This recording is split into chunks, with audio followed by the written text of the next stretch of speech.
తెనుగోళ్ళు ఇచ్చిన శిల్పక పండ్లు తేనె మామిడి పండ్లు తీయంగా తిందామె తీరొక పండ్లు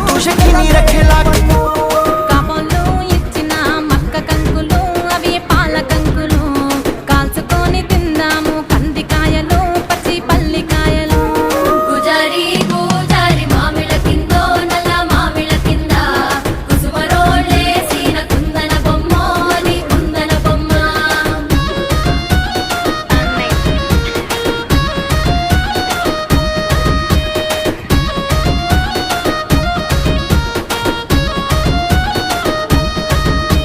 బెస్తోలు పెట్టిన పచ్చి చేపలు అవి వట్టి చేపలు